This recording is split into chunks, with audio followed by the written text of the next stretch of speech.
Here we go, guys. It's Unit 2 review. Yes, Unit 2 review. This is a boring format. You can see this is not the most aesthetically pleasing, but it's good info. And that's what's most important. All right. You have all the AP videos to look at. You have some of my specific videos to look at. There's all the other AP teachers out there in the interwebs making their amazing videos. There's the Khan Academy videos. Here's me talking to you face to face real quick. Now, remember, this is the interactions between branches of government.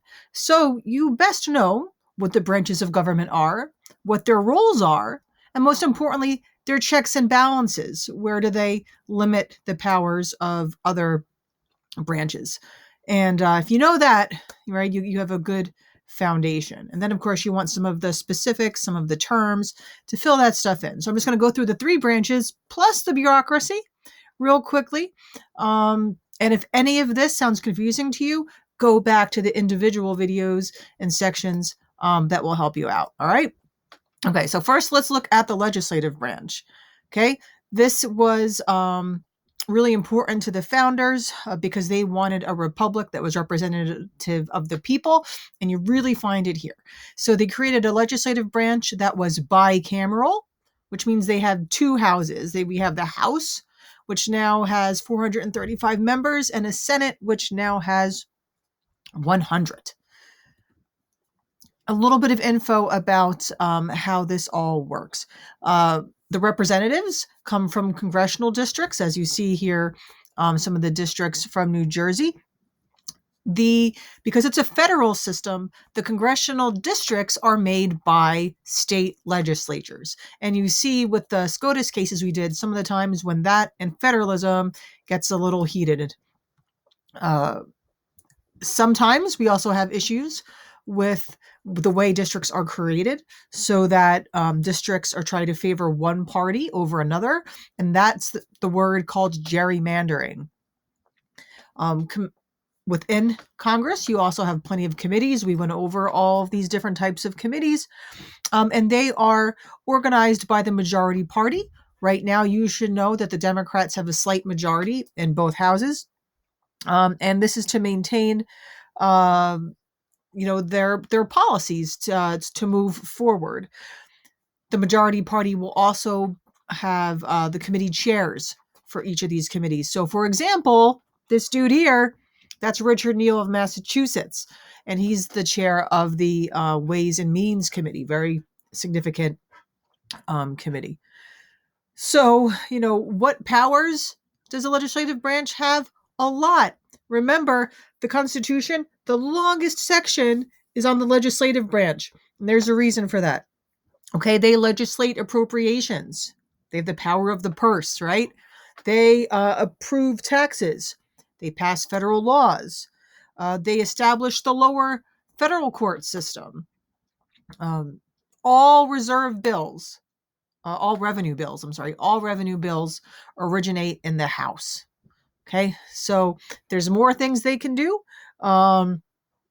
Make sure you know how they check. How does Congress check the judicial branch? How do they check the executive branch? How do the other branches have checks on them? All right, now if we move over to the executive branch, what are some of their powers? I'm not going to list all of them here, but here's a few. They nominate, up there, the Supreme Court. And of course, they need to get approved by Congress, by the Senate. Now, this is significant also because this is one way the legacy or the influence of a president can run far beyond their term in office, because these people have their roles for life. The presidency also has veto power. It takes 2/3 to override the president's veto. And you should also know what a pocket veto is, right? That's when no action for 10 days. The president purposely doesn't take action on it, then it doesn't go forth. I mentioned here also that the powers of the presidency have expanded over time, way differently than Washington, for example, saw the role of the president. We have executive agreements. That is like a loophole. So a executive can make an arrangement, an agreement with another executive, a foreign executive, And these are less formal than treaties.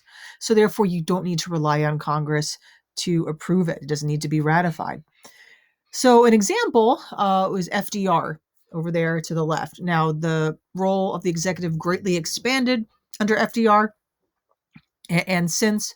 And an example of an executive agreement he did was with Churchill leading up to World War II. And this was Lend-Lease. And basically the deal was, hey, we'll give you 50 destroyers if you let us use your British naval bases in the Atlantic for 99 years. That was an executive agreement, right? It was starting to pull the U.S. into World War II, right? Congress did not authorize this. They did not say we could go to war yet. That wasn't until after Pearl Harbor. But you can see how that's sort of a loophole. And Churchill was thrilled about this, by the way. Other reasons that the presidency expanded by the mid 40s. After World War II, you have the Cold War. The United States is now rising in international affairs and significance. All these Cold War tensions create new responsibilities, and people just expected more from the federal government. What are you doing for me, right? So it's sort of a two-way street. Also, at this time, you have inflation going up and unemployment going up. The civil rights movements, which are building in the 40s and 50s and significantly increasing in the 60s, which all wanted more of a response from the executive. Also, you have an expansion of the executive using the mass media. They're using more than just newspapers now. FDR was known for using the radio. Then by not too many years later, you see here Kennedy and Nixon. That was the first televised TV debate. So now you have television. And we did a lesson on how things like Twitter and social media being used from the executive. So that is one way that the executive can sort of get the public on board to help push their agenda towards Congress. Right, now we have the judicial branch, right? So remember, the judicial branch is not just SCOTUS. There's other federal courts, and they have lots of checks. Remember, it's the smallest part in the Constitution under the branches. Hamilton wrote how he thought they actually had the least amount of power. So what are some of the checks on the judicial branch? They can be impeached, right? You don't hear of it often. There is a story, the most recent one, I believe, of Mark Fuller of Alabama. In August of 2014, he was accused of domestic violence against his wife. And the representative of Alabama from his area said, hey, this is not cool. If you don't resign, you're going to get impeached. He didn't really take it seriously. They're like, no, we're not kidding. The public pressure grew. He was about to be impeached and he resigned. So it does happen.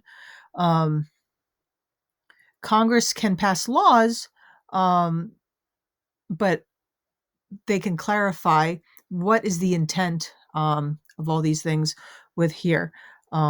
Executives can refrain from enforcing judicial rulings, right? So even the Supreme Court does a ruling, something has to be done about it, right? They don't have the action to send out the military or the police to enforce these things. So that's some of the limits on their power as well. Legislatures amend the Constitution. The judicial branch doesn't amend it, right? It just makes rulings on it. Congress, as we mentioned, has the ability to create new federal courts as well, which can expand. Okay, it's almost time for basketball. One big power of the courts is judicial review, right? Judicial review, which you should know, really stems from Marbury versus Madison in the early 1800s. Judicial review under John Marshall, the Chief Justice at the time, says that the Supreme Court can rule a law as unconstitutional.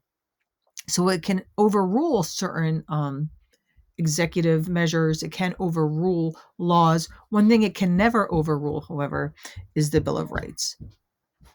You also want to know about stare decisis. That is that the Supreme Court, the federal courts, rely on precedent. How did earlier courts rule on similar things? So they follow historical cases. I'll brush your hair 1 second. It's almost basketball time, guys. And they looked to similar cases, and they're ground by those prior decisions. All right. So last, we want to know about the fourth branch of government, not officially the fourth branch, but like it, and that's the bureaucracy, which is complex and it includes lots of different things like independent regulatory agencies, just a few here. Though they often can seem to be part of the executive branch, that's not completely true. POTUS does not have the ability to dismiss officers. I went over that earlier. Their budgets, however, are determined by Congress. There's congressional oversight. Congress can have oversight hearings on how they are or are not getting things done. And a little bit about administrative law. That's the laws that govern how these bureaucratic agencies work. For in other words, administrative law might determine how does the Social Security Administration operate, how do they distribute their benefits, things like that.